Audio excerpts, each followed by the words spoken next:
La puede ver en cines o también la puede ver en Netflix, ¿sí? Usted puede verla allí. Pastor, Netflix es del diablo, igual que el celular. Todo lo que depende de usted. Usted es el que escoge qué programas va a ver. ¿Cuántos dicen amén? ¿Qué amigos tener? Usted es el que escoge. Sí, usted es el que escoge. Debemos de echarle culpas al diablo que a veces no tiene. Usted es el que escoge. ¿Cuántos dicen amén? Si usted escoge bien, pues el diablo no tiene trabajo. ¿Aló? Pero nosotros somos los que escogemos qué ver y qué no ver, ¿sí? Y hay unas películas interesantes. Esta película es biográfica, es la historia de Pausuntrop, es una ciudad de Estados Unidos y es de la vida real, ¿no? Y es un pastor que empieza a adoptar niños huérfanos y él pide que le entreguen el niño más problemático y le entregan dos, que eran los más problemáticos, y una de estas niñas tenía un comportamiento como un perrito, se comportaba como un perro o como un gato, creo que comportaba, ¿sí?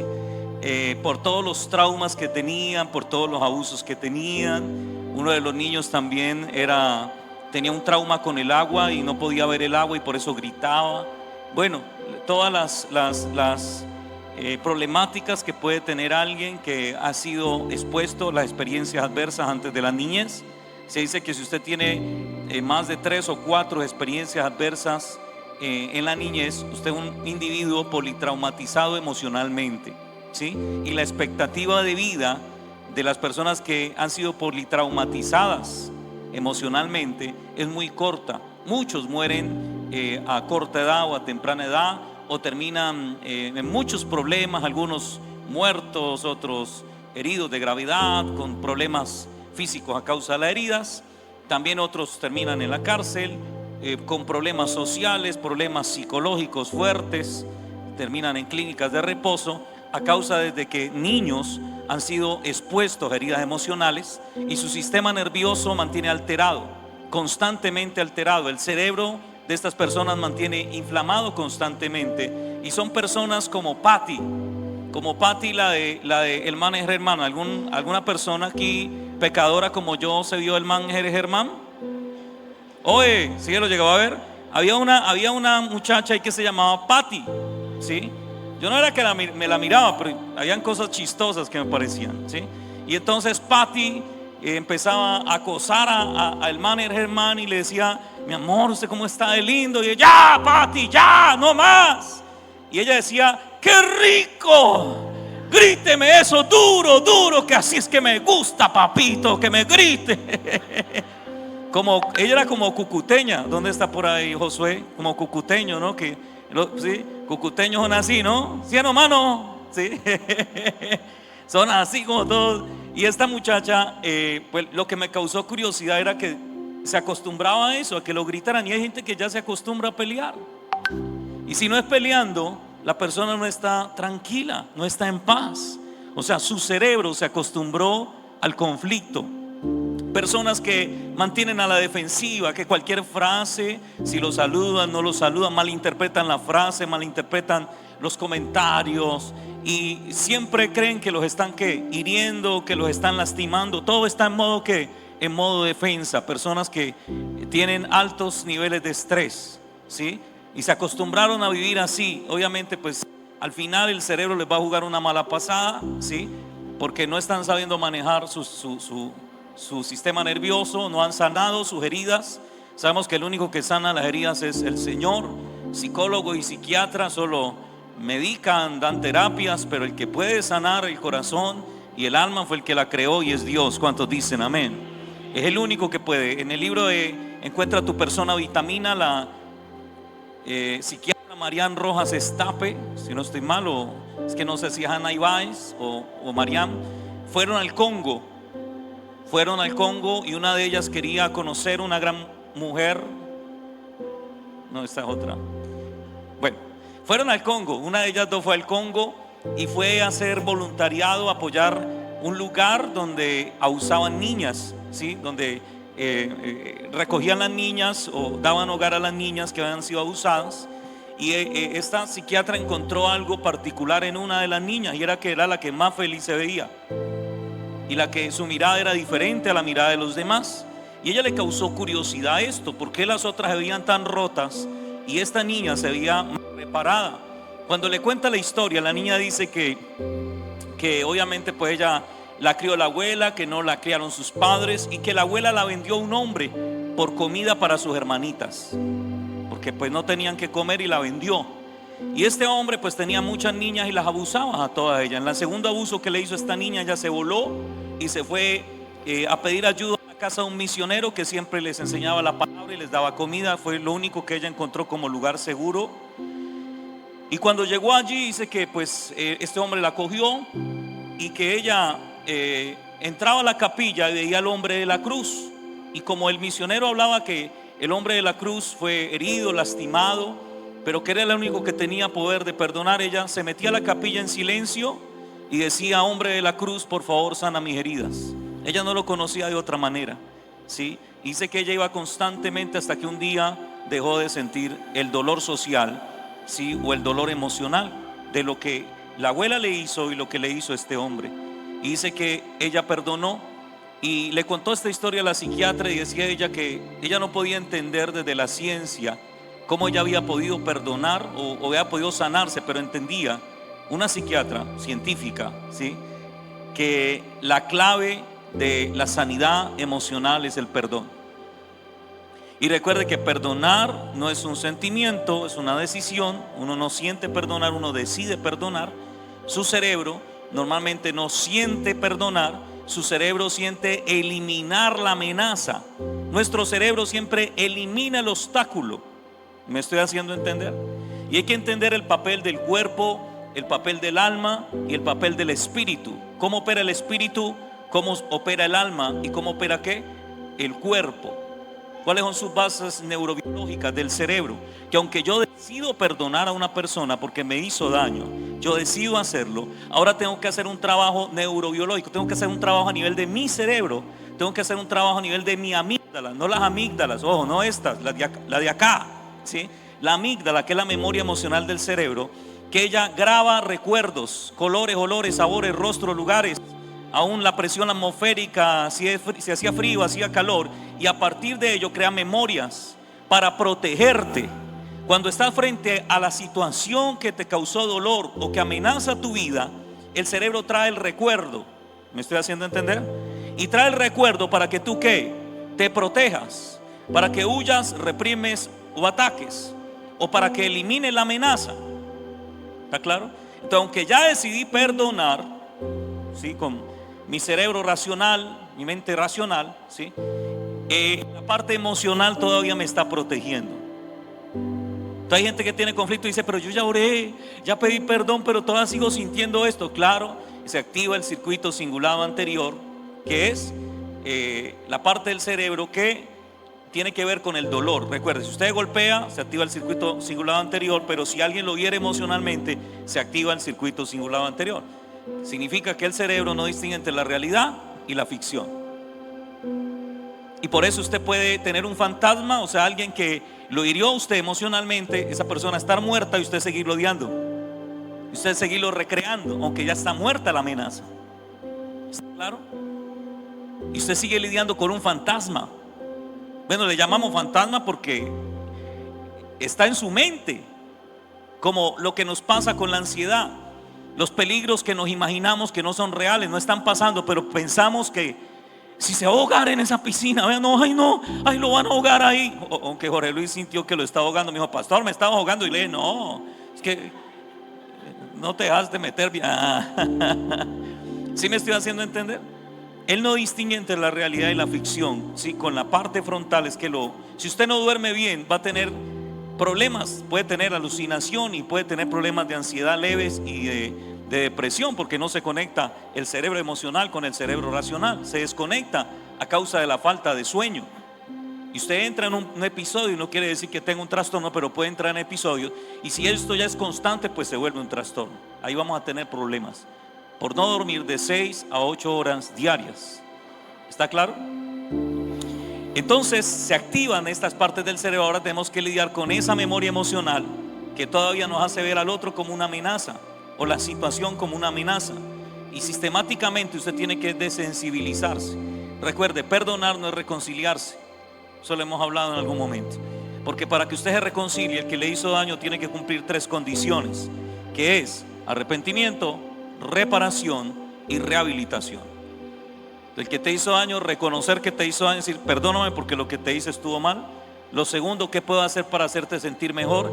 Y lo tercero, estoy en un proceso para corregir ese comportamiento que afectó nuestra relación para que no vuelva a suceder. Cuando cumple esas 3 condiciones, entonces se puede reconciliar. ¿Por qué? Porque ayuda a que el otro tenga un poco de seguridad de que no le va a volver a pasar lo mismo. Porque a veces no perdonamos por temor a que nos la vuelvan a hacer. Pero si el otro tiene esas 3 condiciones, se puede reconciliar. ¿Está claro? Lo mismo pasó entre nosotros y Dios. El Señor dice arrepentíos y convertíos. ¿Sí? Arrepentimiento y rehabilitación. Para poder reconciliarnos con Dios tienen que haber esos 2 elementos. Y la restitución la hizo Jesús en la cruz de Calvario por nosotros. Amén o no amén. Él pagó el precio para que podamos tener esa relación con Dios. Pero hoy quiero hablarle precisamente de un elemento que compone lo que tiene que ver con Dios. A veces, bueno, hay una frase, a ver si no la recuerdo mal, que dice que más fácil es predicar, ¿sí? Más fácil es no dañar a un niño que tratar de reconstruir un adulto, algo así dice. Tratar de reconstruir un adulto roto, ¿sí? Y mucho de esto tiene que ver precisamente con la paternidad. Juan capítulo 14, versículo 18 dice algo especial, ¿sí? Tal vez no fui el hombre que te predicó, Sebastián. No fui el hombre que te predicó y te ganó para Cristo, pero sí he podido estar en varios momentos de tu proceso. Y quiero, como padre espiritual de esta casa, felicitarte por tu logro, ¿sí? Ayer se graduó como profesional. Démosle un fuerte aplauso a Dios por la vida de Sebastián, ¿sí? Qué lindo. Nos alegra mucho. Mi ingeniero, mira. Bueno, dice Juan capítulo 14, versículo 18, traducción lenguaje actual: no voy a dejarlos solos. ¿No voy a dejarlos qué? Solos. Volveré a estar con ustedes, dice el Señor. No voy a dejarlos solos, volveré a estar con ustedes. Cuando se habla de la soledad o cuando se habla del abandono, se habla de orfandad. Y orfandad es el sentimiento de soledad precisamente y abandono. En griego, huérfano, la palabra huérfano traduce abandonado, ¿sí?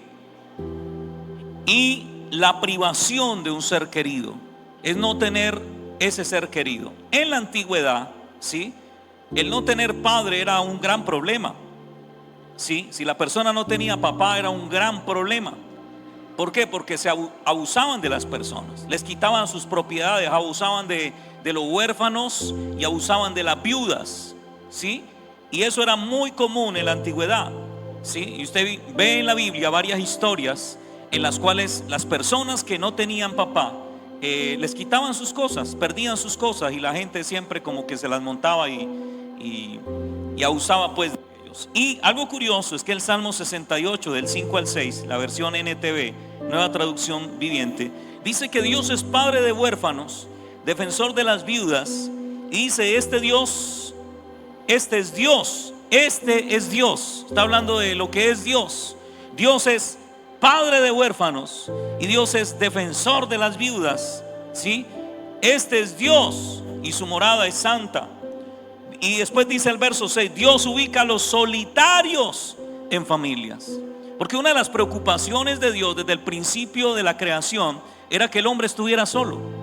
Cuando creó al hombre, el Señor vio que no era bueno que estuviera solo. Y casi siempre en toda la Biblia usted va a encontrar esto.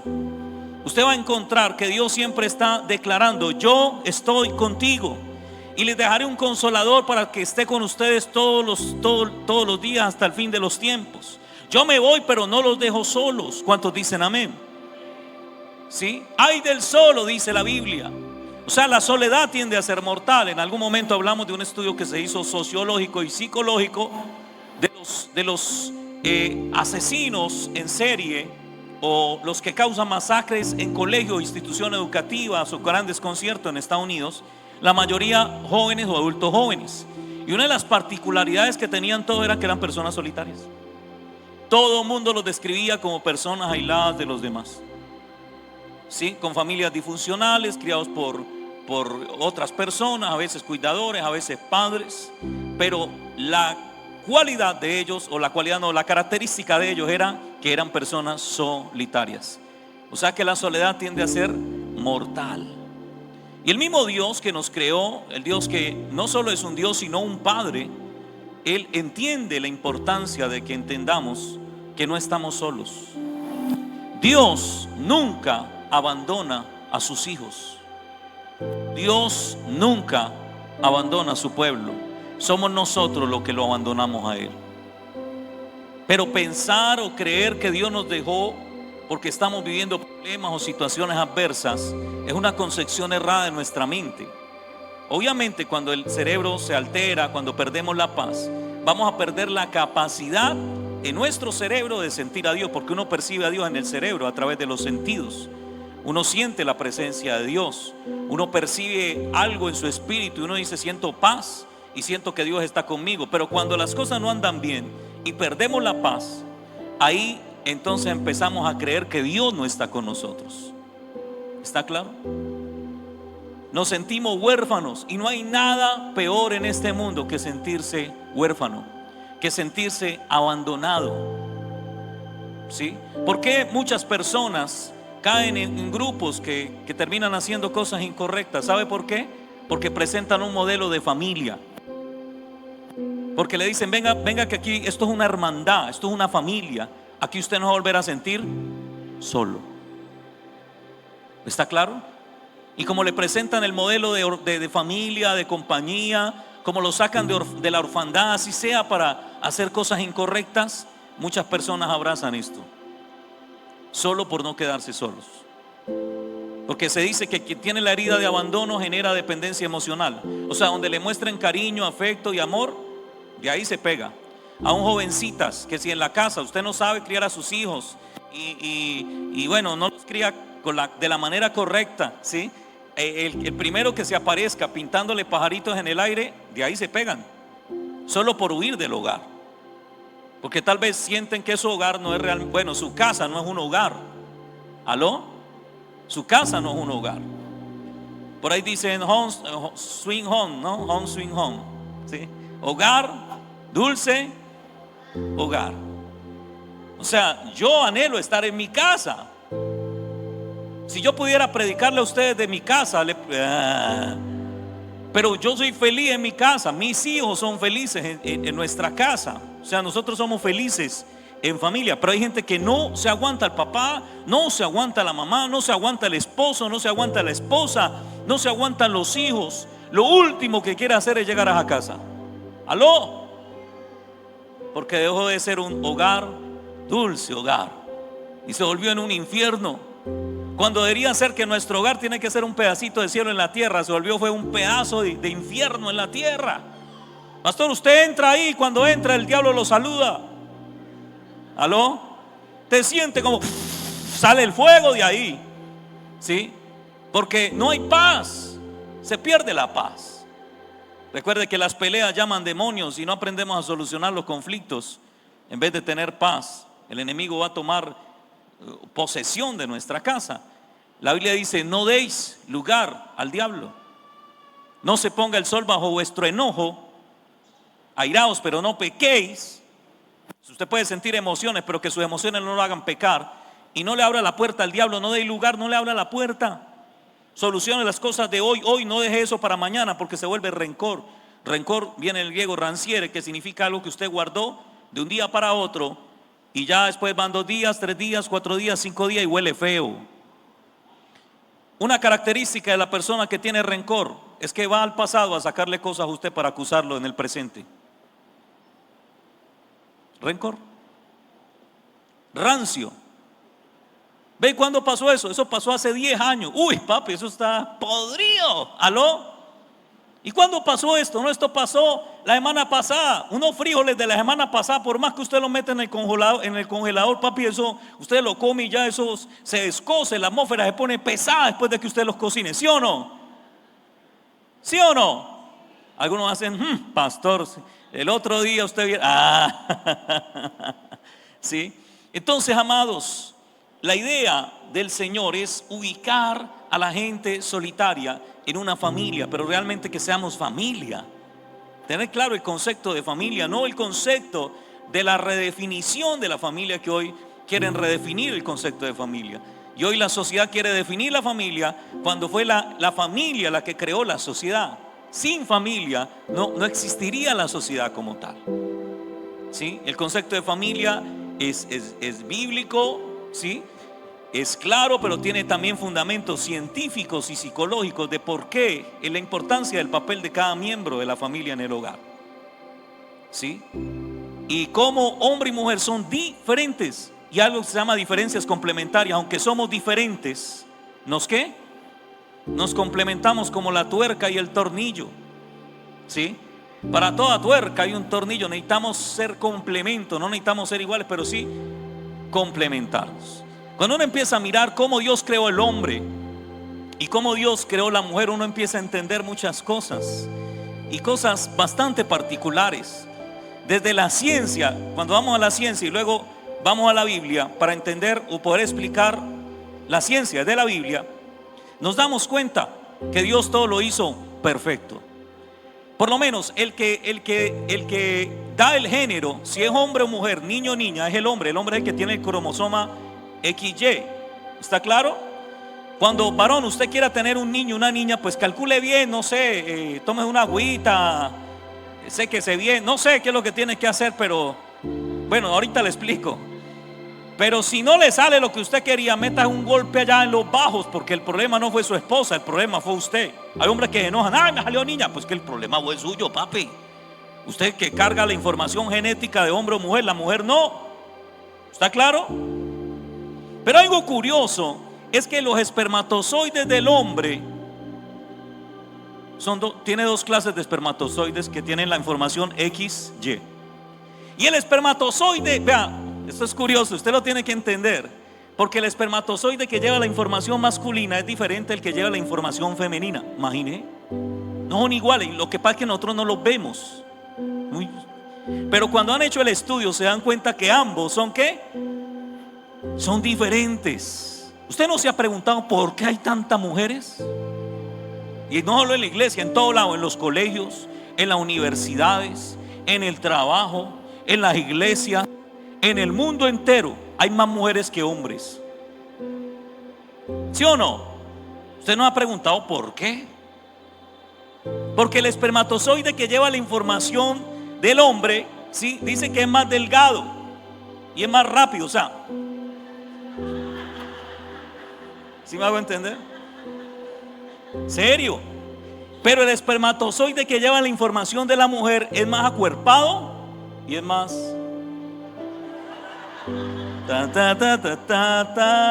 va más despacio. Y esto plantea un problema, porque cuando el espermatozoide, ¿sí?, el que lleva la información del hombre, como va tan acelerado, muchas veces va acelerado y se le pasó el óvulo, papi. No lo encuentra, le pasó por... Y de 12 a 24 horas se quedó buscándolo por ahí donde no estaba y se murió. ¿Aló? En cambio el de la femenina, pues él viene suave. ¿Dónde estás, cariño? ¿Dónde estás? ¡Pum!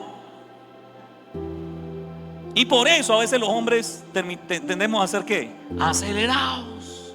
¿Aló? Y a veces la esposita es la que nos dice a nosotros, calma, tranquilo. ¿Aló, aló, aló, aló? ¿Sí se da cuenta? Son diferentes los espermatozoides. Imagínate. Por eso hay más hombres que mujeres. Perdón, más mujeres que hombres. Al revés. Vio, ya me aceleré. Más mujeres que hombres. Yo sé que como hombre soy acelerado a rato y me meto unos totazos por eso, ¿no? Porque Como que me da ansiedad y tengo que estar haciendo cosas, y uno siempre está haciendo cosas. Y si uno no está haciendo cosas, si uno se enferma, se partió un pie o algo, uno empieza a desesperarse, porque nosotros estamos llamados ¿a qué? A la actividad, ¿sí? Nosotros solucionamos y gestionamos nuestras emociones y nuestros duelos haciendo actividades, ¿sí? Tanto hombres como mujeres, pero más los hombres, porque el cerebro de los hombres opera en bloque, y cada vez que hacemos una actividad podemos salir más adelante de problemas emocionales. Pero no podemos tratar de huirle al dolor, porque ahí está el problema, sino que hay que enfrentar el dolor, gestionar el dolor. Mucha gente lo que hace es huirle al dolor, y eso te va a encontrar tarde que temprano, y te va a meter en un problema ni el berraco. Hay que enfrentarlo, tomarlo por los cachos, ¿sí? Y hacerle la gestión, llorar, hacer tu descargo emocional, mirar las herramientas para que ya saques adelante esa situación traumática o dolorosa en tu vida. Recuerda que la mujer tiene 6 experiencias corporales en toda su vida. El hombre tiene una sola experiencia corporal. La mujer tiene 6. ¿Cuántas? 6. Los hombres tenemos testosterona, las mujeres tienen progesterona. Y eso también plantea otra situación diferente, muy diferente. En las 6 experiencias corporales de la mujer tiene la regla, que es la primera, el área sexual, que es la segunda, el parto, que es la tercera, el nacimiento, que es la cuarta, la lactancia, que es la quinta, ¿sí? Y la menopausia, que es la sexta. 6 experiencias corporales en toda su vida. 6. Y para que aprenda a ser feliz, porque uno aprende a ser feliz, como dijo el apóstol Pablo: he aprendido el secreto para ser feliz. Descubrí el secreto para ser feliz, dijo el Pablo en el libro de Filipenses, ya lo hablamos. Metido en una cárcel donde lo bajaban por un huequito y por ahí le bajaban la comida, dictándole la carta a Juan, ¿sí? En medio de un problema ni el berraco, ¿sí? Me perdona la expresión, pero le está diciendo a Juan: Juan, yo descubrí el secreto para ser feliz, pero está metido en una cárcel. Y él dijo: y el secreto es, sé adaptarme cualquiera que sea la situación. Aprendí a adaptarme. Esa es la clave: aprenda a adaptarse a la vida y sea feliz. Y en las mujeres que tienen 6 experiencias, que aprenda a disfrutar y adaptarse a cada experiencia corporal de su vida para que pueda ser feliz, si no se va a amargar la vida. Porque cada 28 días viene la regla, y eso es algo que tiene que lidiar hasta que llegue la menopausia. Tranquilas que cuando llegue la menopausia se va la regla, pero aparecen otras cosas hasta que desaparezcan. Tranquila, es como ir en retroceso. La menopausia es como el retroceso, es como volver a cortar el ciclo de ovulación. ¿Está claro? Y ahí cambian unas cosas, ¿sí? Pero la otra, el tema del parto, ¿no? Que ya le crece la barriguita, ya no es uno, sino que son 2, y, ¿sí me entiende? Y que ya no puede dormir de lado, que ese muchacho se le trepa por acá, se le sube por acá arriba. Bueno, eso es un asunto complicado en la mujer, es una experiencia corporal. Luego el nacimiento, que dicen que la mujer desde acá arriba, ¿sí? Su cuerpo se ensancha desde acá arriba y sale el bebé. Y luego viene el puerperio, que tiene que ver con la dieta. La Biblia habla de la dieta: 7 días, ¿sí? 7 días que tenía que estar quieta, y otros 33 días, 40 días. La Biblia lo habla en el libro de Levíticos. La ciencia habla de 10 días, los primeros 10 días, luego habla de otros 30 días, 40. Pero lo que se dice es que ese proceso para que se acomode el cuerpo de la mujer dura 1 año. No 40 días, 1 año para que se vuelva a ensamblar todo. Se cuadra todo. ¿La qué? Y la matriz, 3 años. Cójame ese trompo en la uña. Luego viene la lactancia, donde le sale leche por acá, le sale leche por acá, le sale leche por acá, le sale leche por allá, por donde todo la bota leche la mujer. ¿Aló?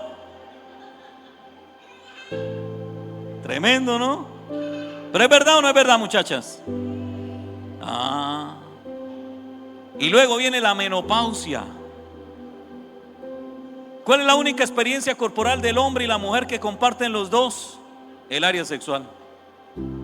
Ya, nosotros con el área sexual o nos sentimos contentos o nos sentimos fatales, porque afecta nuestra autoestima como hombres, como varones. Y es la única experiencia corporal con la que tenemos que lidiar nosotros los hombres. Tremendo, ¿no? Pero note esto: ¿usted sabe por qué a los hombres le da más fuerte la gripa que a las mujeres? Y no es mentira. No es mentira. No se ría que es el Día del Padre, aunque sea, respétenos hoy, por favor. La progesterona, y como la mujer fue diseñada para tener 6 experiencias corporales y soportar todo lo que tiene que soportar, no solo ella, sino las vidas que tiene que procrear, hace que el sistema inmune de la mujer sea más fuerte que el sistema inmune del hombre. Por eso una gripa a un hombre no le da igual que a una mujer. Literalmente uno siente que está muriendo. Serio. Porque el virus que me da a mí no es el mismo virus que le da, o sea, es el mismo virus, pero no le pega tan fuerte por las defensas que tienen. O sea, Dios las creó a las mujeres, las creó con una fortaleza biológica, espiritual, psicológica, mental y corporal impresionante. Mujer, usted es más fuerte de lo que usted cree. Usted es más fuerte de lo que usted piensa. ¿Cuántos dicen amén? Es una realidad. ¿Somos qué? ¿Somos qué? Diferentes. ¿Sí? ¿No? Somos diferentes, ¿sí? Pero esas diferencias nos complementan a nosotros, ¿sí? Una persona con orfandad espiritual está siempre sola o tiene esa sensación, ¿sí? Y realmente una persona huérfana no tiene derecho a ninguna herencia. La herencia no es para huérfanos. Los huérfanos no tienen que heredar nada de nadie. Solo los hijos son los que heredan. Y la herencia siempre será para los hijos. El Señor dijo en una ocasión: el pan de la mesa es para los hijos. El pan de la mesa es para los hijos. Lo mejor, la provisión, todo siempre será para los hijos. Pero Jesús identificó 3 clases de padres cuando habla en la Biblia. Jesús, cuando habla, no estoy hablando de la Biblia, sino cuando Jesús habló en la Biblia, cuando Jesús habló en los evangelios, habló primero del Padre Celestial en Mateo, padres biológicos. Dice: honra a tu padre y tu madre, padres biológicos, ¿sí? Pero también habló del Padre Celestial en Mateo 6:9, ¿sí? Padre nuestro que estás en el cielo. Y también habló en Juan 8:34 de Satanás como padre. Dice: vosotros sois de vuestro padre el diablo, hablándole a los fariseos, ¿sí? Y hay ejemplos de paternidad, ejemplos bíblicos de paternidad en el Antiguo Testamento, aunque muchos de ellos no eran de paternidad biológica, sí era de paternidad espiritual. ¿Está claro? Porque se dice muchas veces que padre no es el que engendra, sino es el que cría. Y hay una gran verdad en esto. Recuerde que engendrar o procrear es colocar el gen que hace falta en la mujer para que se dé el proceso de una nueva vida. Sin ese gen no se puede. Se necesita el esperma y se necesita el óvulo. ¿Está claro? Por eso somos complemento y cada uno tiene una información genética diferente. Pero no necesariamente el que coloca esperma se queda para cuidar. Y hemos hablado de la importancia que en el proceso de embarazo, de nacimiento y desarrollo del niño, el padre tenga acceso al niño constantemente y no haya obstáculos para ese acceso. A veces hay obstáculos, a no ser de que el niño, la vida del niño corra en verdad peligro, riesgo, o esté sometido a un riesgo. Ahí sí hay que tener cuidado, porque en cualquier relación, sea familiar, sea de parejas, padres e hijos, lo que sea, si hay riesgo de muerte o riesgo de que pase alguna situación, pues uno debe tomar unas medidas, ¿no? Pero si no hay un riesgo, debe tener acceso. Porque recuerde que en la mujer, la oxitocina, que es la hormona de Dios del amor o la vinculación, se segrega naturalmente en el embarazo y más en el nacimiento, donde más oxitocina libera, y queda ese vínculo entre madre e hijo. ¿Está claro? Sí. Pero en el hombre solo se desarrolla si él tiene acceso al embarazo, si él está en el proceso de embarazo, si estuvo el día del parto o está en el proceso de que nació el niño y fue y lo vio, y si está en todo el proceso de la crianza. Si por algún motivo el padre no tiene acceso al niño, nunca va a haber un vínculo. No le reclame nada, porque no va a haber un vínculo. No se le puede reclamar. O bueno, usted le puede reclamar, pero así usted le reclame, ¿me hago entender? Porque como no pasó tiempo con la persona, la hormona de la vinculación se crea cuando pasó tiempo con alguien. ¿Está claro? Y por eso también esto es peligroso en las relaciones laborales cuando usted tiene pareja. donde usted tiene que colocar límites, porque si no, de tanto pasar tiempo con otro y almorzar con el otro y hablar con el otro y chatear con el otro, entonces termina enamorándose del otro más que de su pareja. Y si tiene problema en el hogar, peor, el caldo de cultivo para una infidelidad. Porque la sensación de cercanía en una relación de pareja fortalece la relación. Entre más podamos hacer cosas juntos, no es que seamos iguales, pero que podamos por lo menos hacer ejercicio, cocinar juntos, dormir juntos. Hay unos que se enojan y cama separada, lo mandan a dormir por allá, ¿sí? No, otros que, o sea, yo le estoy rascando donde pica. Yo sé que hay donde, ay, me picó, el pastor me rascó ahí, pero tengo que rascar para ayudarlo. ¿Cuántos dicen amén? Otros, yo no conozco la vida de nadie porque yo no, sí, escasamente voy, lo visito y me vengo. Yo no voy a averiguar si hay 2 camas en su cuarto, o hay 3 camas, o hay una sola, si usted tiene un alambrado entre la cama o no. Eso yo no lo sé.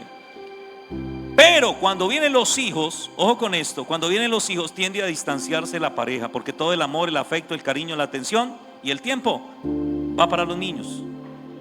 Y usted tiene que, como dicen, cada pájaro en su nido. Usted tiene que aprender a abrirle un espacio al niño en su lugar, para que él aprenda a tener su espacio.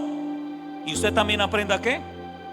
A tener su espacio con pareja, porque ahí no tienen que reencontrarse más adelante. Otra vez empezamos a tener problemas.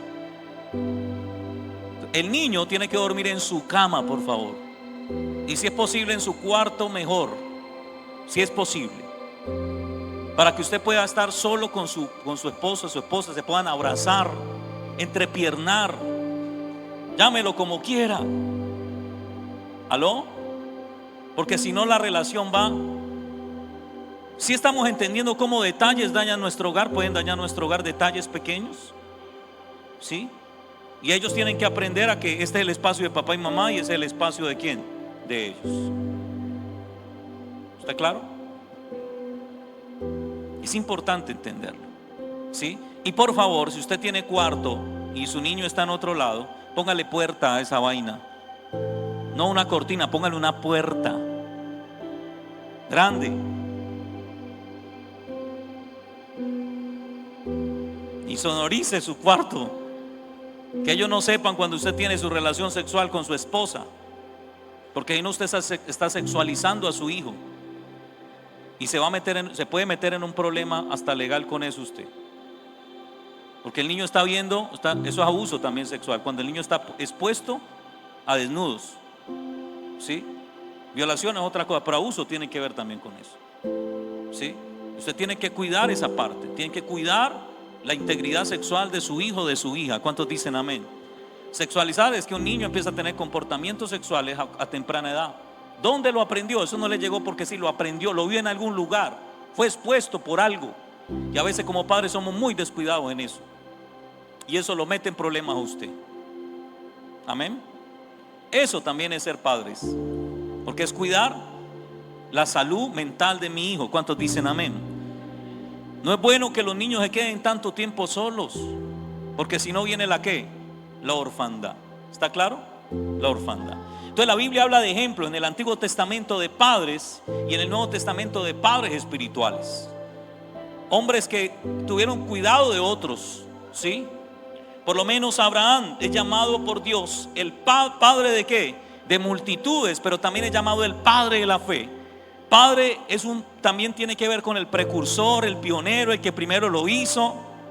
Por eso a veces se habla del padre de la filosofía, el padre de la psicología. Fue la persona que como que entró, que implantó, que estableció algo. Padre de la física, ¿sí? Entonces por eso se habla de padre. Y Abraham es llamado padre de multitudes, porque en él fueron benditas todas las naciones de la tierra, pero él también se multiplicó en gran manera.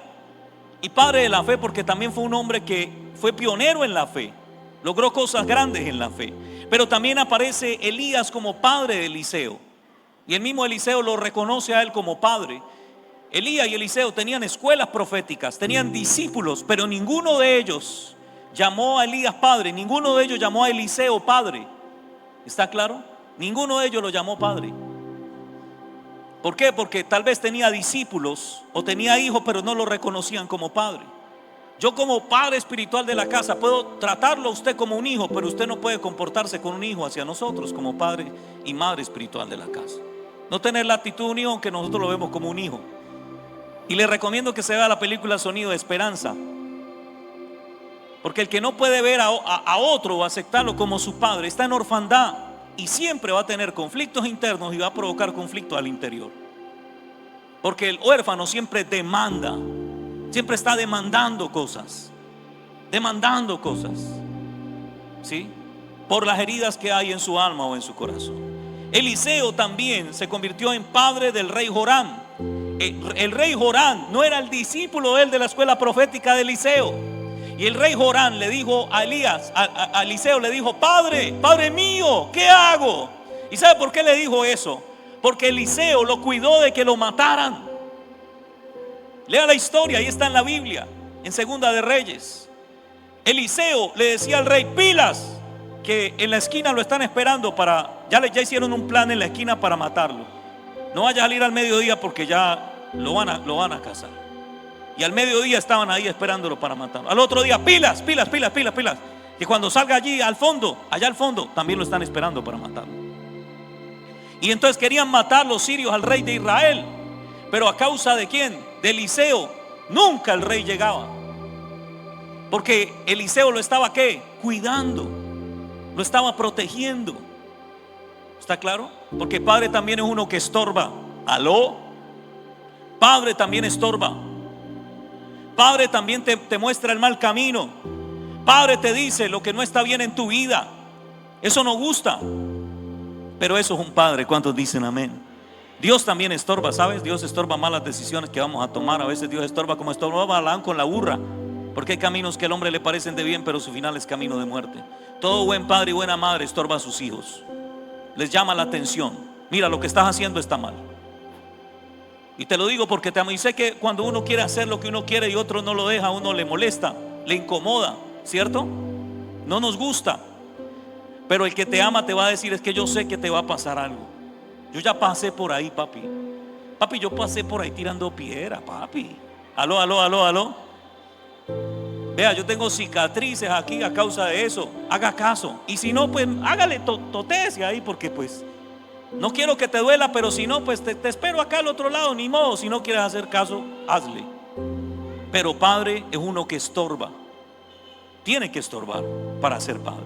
Y por eso Eliseo se convirtió en padre del rey Joram. Y el rey Joram, que era autoridad sobre Eliseo y que era una autoridad superior, era su padre. Y esto aquí no tiene que ver ni con edad ni con posiciones. La paternidad espiritual no tiene que ver con edad. Porque uno puede decir: es que usted no es más anciano que yo no lo veo tan grande como usted. Aquí hay gente que es más anciana que yo, o tiene más años que yo, y yo los veo como hijos y se comportan como hijos espirituales. ¿Amén o no amén? Porque esta pinta no la saca cualquiera. No solo mis hijos. Entonces también vemos a José. Óyeme bien, José. Y en la Biblia lo habla de una manera poderosa y sobrenatural. En Génesis 45:8 dice: yo como padre de Faraón. Padre de Faraón. José era el padre espiritual del Faraón. Tanto así que Faraón hacía lo que José le dijera. Aló. ¿Estamos entendiendo? Y no estoy hablando aquí entonces de yo hago todo lo que usted me diga, pastor, porque usted tiene que ser autónomo en la toma de decisiones. No puede ser dependiente. Todo lo que usted me diga que eso haga, eso hago, ¿no? O por el otro lado, tomo decisiones sin pedir consejo en la multitud de sabiduría y consejería. Es estilo de toma de decisiones autónomo, sino ser independiente, sino ser autónomo. Que pido consejo y a partir del consejo miro qué decisión tomo. Yo tomo la decisión, pero pido consejo. Entonces el faraón tomaba consejo de José, porque José todo lo que hacía prosperaba. ¿Cuántos dicen amén? Y todo lo que hacía José era por el bien del reino de Faraón. Era para impulsar el reino de Faraón. Lo mismo que Daniel. ¿Sabe que el nombre de Daniel, que es Belsasar, significa el que protege al rey? ¿Por qué el rey lo llamó y lo puso? Porque los demás querían quedarse con el reino. José no quería quedarse con el reino. Daniel quería ayudar al rey como José quería ayudar al faraón. ¿Cuántos dicen amén? Y ahí se muestra el espíritu del huérfano y el espíritu del padre. ¿Me hago entender? Ahí se ve la orfandad y se ve la paternidad. Porque el uno no tiene miedo de o sea, no ve al otro como una amenaza. Entiende que el otro está para qué, para ayudarme, porque quiere lo mejor para mí, me instruye, me guía, me impulsa. Eso es paternidad. Pero el huérfano piensa que le están haciendo el mal, que le están haciendo la guerra, que no lo quiere, nadie me quiere, todo me odia, me va a comer un gusanito. No. La palabra de Dios no está para hacernos la vida, amargarnos la vida, está para protegernos. Porque Dios es un Padre bueno. ¿Cuántos dicen amén? Y un Padre bueno quiere lo mejor para sus hijos. Dios quiere lo mejor para ti. Y te hablo del evangelio de todo, de la prosperidad, de todo te hablo, porque la Biblia es integral. Dios quiere la mejor casa para ti, Dios quiere el mejor carro para ti, Dios quiere la mejor esposa para ti, el mejor esposo para ti, los mejores hijos para ti. Dios quiere lo mejor para ti, porque Dios es un Padre bueno. ¿Quién dijo que no? La Biblia dice que si aún siendo nosotros malos sabemos dar cosas buenas a nuestros hijos, si nuestros hijos nos piden un huevo no le damos una serpiente o un escorpión, ¿cuánto más nuestro Padre en el cielo? Aló, aló, aló, aló. Dios quiere lo mejor para nosotros. Como usted como padre, los que son padres aquí saben que uno quiere lo mejor para sus hijos. ¿Sí? Lo mejor para sus hijos. Y en el Nuevo Testamento vemos a Jesús que, aunque los llamó discípulos, en una ocasión les dijo: hijos míos, y les dijo: no los voy a dejar solos, tranquilos, les voy a mandar el Espíritu Santo para que nunca se sientan solos, para que haya quien los defienda, quien los instruye, quien los guarde, quien les provea. Pedro también, y algo curioso es que en las cartas paulinas o en las cartas o en las epístolas nunca se habla de discípulos. En las epístolas nunca se habla de discípulos. O sea, en las epístolas nunca los apóstoles dijeron discípulos míos. No, siempre decían hijos míos, hijos amados, hijitos míos por los cuales sufro dolores de parto hasta que Cristo sea formado en ustedes, hasta que ustedes maduren espiritualmente. Pero estos hombres, Pedro, Pablo, Juan, llamaban a sus discípulos hijos, porque hay que entender la diferencia entre lo que es un discípulo, lo que es un mentor y lo que es paternidad. Porque mentor es el que te enseña. Cuando usted está siendo mentoreado, está siendo enseñado por alguien. Es el que instruye o el que imparte. ¿Sí? Eso es mentoreo. ¿Me ayudan allá en el sonido, por favor? Gracias. Mentoreo es eso: el que enseña, el que instruye o imparte conocimiento solamente. Solamente te doy conocimiento. Y tú vives como quieras, pero yo solo te voy a dar conocimiento porque soy tu coach. Uno escucha el coach, ¿no? Y él te da el conocimiento, pero ya, tú no tienes mayor relación con él, porque él solo te imparte conocimiento. ¿Sí? Pero el discípulo es un seguidor o un aprendiz del otro. Es el que imita la vida y la enseñanza del maestro. Ya discípulo es otro nivel, ¿no? Diferencia a mentor. Mentor solo te imparte enseñanza y chao pescado. El maestro no solo te da una enseñanza, te muestra un estilo de ¿qué? Un estilo de vida. ¿Amén o no amén? Pero el Padre, óyeme bien, el Padre es una relación más profunda de afecto mutuo. Para que haya paternidad tiene que haber afecto ¿qué? Mutuo. Tiene que haber amor de lado y lado, si no, no hay paternidad. Afecto mutuo. Hay cercanía, porque el Padre, más que enseñar, imparte. ¿Cuántos dicen amén? Siempre el Padre lo que hace es impartir. Te imparte desde el ejemplo. Por eso cuando hablamos de paternidad, hablamos de ser ejemplo. Yo no le puedo pedir a mis hijos que hagan algo que yo no hago. Yo no le puedo exigir a la iglesia algo que yo no hago. Si no, solo sería pastor y no padre. Y si solo te doy una enseñanza y no soy ejemplo, pues sería un mentor. Pero la gente hoy necesita paternidad, porque hoy nos sentimos muchas veces solos. Algunos lo expresan, otros no. Nos aterra estar solos. Siempre la soledad ha sido un problema para nosotros. Pero quiero que usted se vaya con esto para su casa. Usted nunca ha estado solo. Usted nunca estuvo solo. Y usted nunca estará solo. Antes de que usted naciera, ahí estaba Dios. Ya lo conocía usted, me conocía a mí. Cuando usted estaba en el vientre de su madre, dice la Biblia: mi embrión vieron tus ojos. ¿Sí? Y empezaste a ser formado. ¿Está claro? El día que usted nació, el Señor estuvo en su alumbramiento y te dijo: vive. Ahí estaba el Señor. Todos estos días hasta el día de hoy, Dios te ha guardado y te ha protegido, pero estás sentado ahí, estás vivo. En medio de una pandemia que murió mucha gente, estamos aquí sentados porque Dios está con nosotros. Y uno de los días más difíciles de nuestra vida, que por eso tenemos temor a la muerte, el día de la muerte, el día de la muerte, la madre de todos los terrores, dice el libro de Job. La muerte es la madre de todos los terrores, nos aterra la muerte. Ese día el Señor estará con nosotros. Aunque ande en valle de sombra de muerte, no temeré, porque tú estarás conmigo. Dios no nos abandona. Tal vez por tu estrés, tu ansiedad, tu depresión, se inflama tu cerebro y empiezas a pensar que Dios te dejó, pero eso es mentira.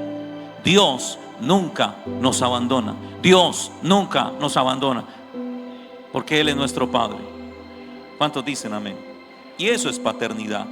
Solo puedes obtener el doble espíritu del que ves como padre. La impartición solo viene del que es como padre, ¿sí? Y si no, pregúntale a Eliseo, que por ver a Elías como su padre recibió la doble porción de su espíritu. Una impartición, algo que quedó más en su interior, marcó en su interior. ¿Qué es ser un padre entonces? Es un sustentador, es un entrenador, es un protector, es un impulsador, es un nutridor, pero también es un progenitor. Sustentador, el que hace que todo esté disponible. Cuando estábamos en la casa, entonces usted abría la nevera y ahí estaba el Gatorade, ahí estaba el yogur, ahí estaban las papitas, ahí estaban los huevos. ¿Aló? Entonces cuando uno estaba pequeño, ahí estaba el tarro de leche, ahí estaban los pañales. ¿Aló? Hay madres que les tocó ser mamás con bigote o papás con falda porque pues el otro se fue, ¿sí? Y han tratado de hacer la labor y les bendecimos por hacer la labor, porque no es fácil asumir el rol que es de otro, ni genéticamente, porque es que somos diferentes. Mire, el padre está relacionado en la academia, en el estudio, en la escuela. El padre está relacionado con las matemáticas y la madre está relacionada con el lenguaje. ¿Por qué? Porque los hombres normalmente tendemos a resolver problemas. Por eso las mujeres necesitan un hombre que ¿qué? Entonces el día que usted vaya a conseguir esposo, los que están solteros, pídale, usted tiene que pedirle a su esposo las notas de matemáticas de 6º a 11.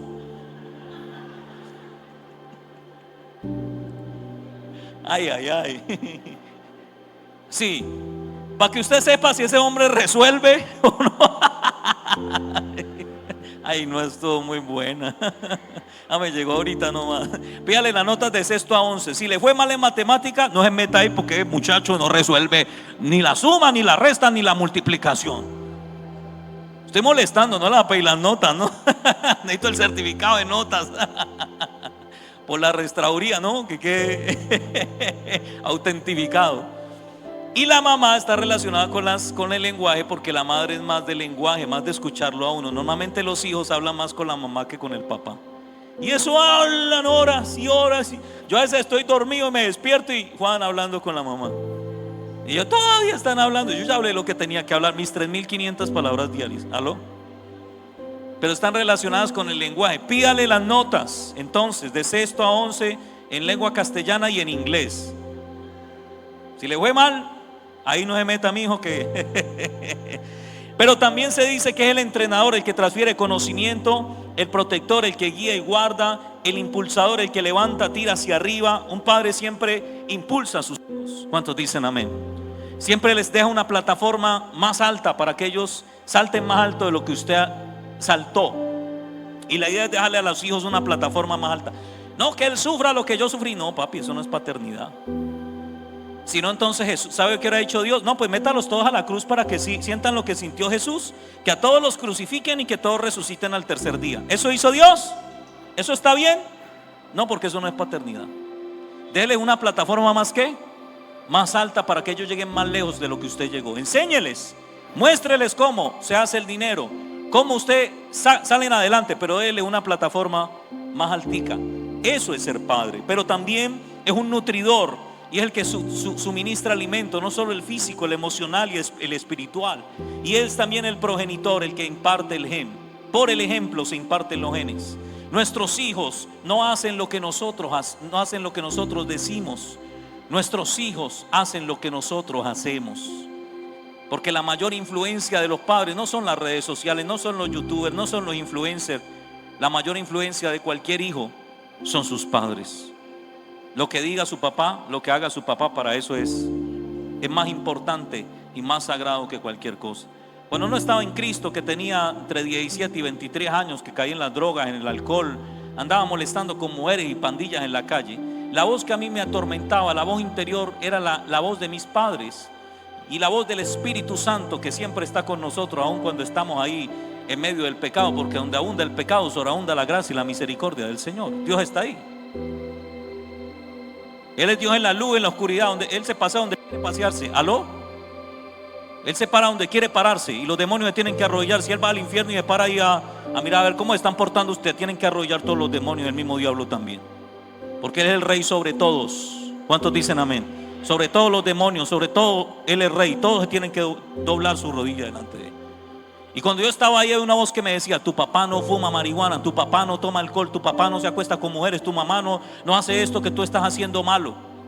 La voz que me atormentaba era la voz del ejemplo de mis padres. Y fue la voz que al final me trajo a los pies de Cristo. Y doy gracias y gloria a Dios por eso, y lo honro a ellos por eso. Pero quiero que entiendas algo para terminar. Los padres son maestros de obra.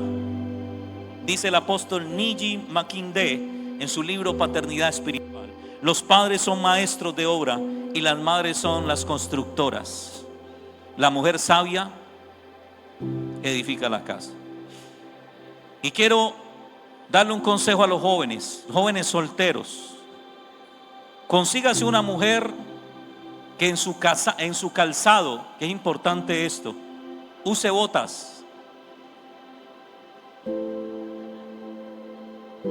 La que use botas, no la que use tenis, no la que use sandalias,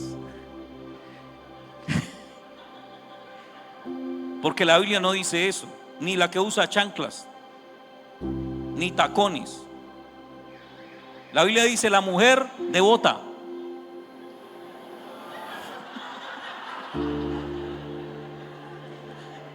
Ya sabe, ¿no? Después no diga que no. Están muy cansones hoy. Bueno, termino con esto. Y quiero que entendamos esto. El día que vino el Espíritu Santo, estamos hablando de herencia. ¿Amén o no amén? Herencia. La herencia es para los hijos. Por eso tenemos que ver al Padre Celestial como hijos. Somos hijos. ¿Cuántos dicen amén? No discípulos. No tenemos un coach, tenemos un padre. ¿Cuántos dicen amén? No somos huérfanos, tenemos un padre. Metas esto en la cabeza: paternidad, paternidad, paternidad. ¿Sí? Acá de pronto no eran en la tierra, pero en el cielo no eran sus padres biológicos, pero hay padres espirituales que te pueden dar paternidad y padres celestiales que te pueden dar paternidad. Paternidad. No estamos solos. Metas esto en la cabeza. ¿Sí? El día que vino Pentecostés, fue para que ellos no se sintieran más solos, porque estaban solos. Duraron un tiempo solos, huérfanos, sin el Espíritu Santo. Pero el día que vino el Espíritu Santo, según Jim Gould en su libro Cómo liberar los dones espirituales hoy, dice que el Espíritu Santo vino sobre los discípulos el quinto mes del calendario judío, el día de Pentecostés, alrededor de la hora tercera en Jerusalén. Está hablando de una hora específica. ¿Cuándo vino el Espíritu Santo sobre los discípulos? Vino 50 días después de la crucifixión de Cristo, Pentecostés. ¿Sabe cuál mes? En este mes. Muchas iglesias en este mes están celebrando Pentecostés, porque en este mes, según el calendario, fue Pentecostés. ¿Estamos entendiendo? Ahora, para entender un poco mejor esto, el nombre del quinto mes, porque estamos hablando del quinto mes del calendario judío, después de 50 días después de que Cristo resucitó, significa Ab, con AB, Ab. Y Ab significa padre. Y se acostumbra a añadirle el nombre Menahem, que significa consolador. O sea que este mes en el que están celebrando Pentecostés, o se celebra Pentecostés a nivel mundial en muchas iglesias, ese es el mes del Padre para los hebreos, y pues resulta que para nosotros también es el mes del Padre, pero es el mes del Padre que consuela, del Padre consolador. ¿Cuántos dicen amén? El Espíritu Santo vino en ese mes, en el mes del Padre que consuela. Pero en este mes, considerado el mes positivo, porque era el mes de la vendimia, el mes de los primeros frutos, donde se recogía la cosecha, donde había abundancia, donde papá recogía el dinero de todo lo que vendía, y en la casa, sí, para los judíos empezaron a suceder muchas desgracias, catástrofes y otras cosas malas que convirtieron este mes en un mes de duelo y de pesares. Los sabios judíos entonces decían lo siguiente: cuando llega el Ab, se reducen las alegrías. Y esto me lo habló el Señor la semana pasada que estuvimos en Tuluá, que estuvo caliente. Estuvo caliente. Y el Señor me lo hablaba y decía: en el mes del Padre es donde más desgracias hay. Y es un tema espiritual. El mes del Padre y el mes de la Madre, donde más asesinatos hay, donde más muerte hay, donde más problemas hay, en lo que tiene que ver con la familia, papá y mamá. Pero en el mes del Padre es donde más desgracias hay. Yo no sé si ustedes no han notado lo que ha pasado los últimos días en este mes. Lo que pasó en Tuluá, lo que pasó en el Cauca, lo que pasó en Cali, lo que está pasando en Israel. Yo no sé si usted está entendiendo que estamos en el mes del Ab, donde se reducen las alegrías. No sé si usted está entendiendo lo que estoy tratando de impartir. Sí. El sábado que precede al Ab es denominado el sábado de la calamidad, y el sábado posterior al Ab es denominado el sábado del consuelo. Luego de esto vienen 7 semanas que preparan el pueblo para recuperar la esperanza. Shabbat Puranuta, que es sábado de la calamidad, y el Shabbat Nahamar, que es el sábado del consuelo. El Espíritu Santo vino cuando ellos estaban siendo perseguidos. El Espíritu Santo vino cuando ellos habían perdido la esperanza, y vino para decirle a la iglesia: todavía hay esperanza. O sea que en este mes el Espíritu Santo se va a mover de manera sobrenatural sobre tu vida, sobre tu familia, sobre tu barrio, sobre tu casa, sobre nuestra ciudad, sobre nuestro país y sobre el mundo.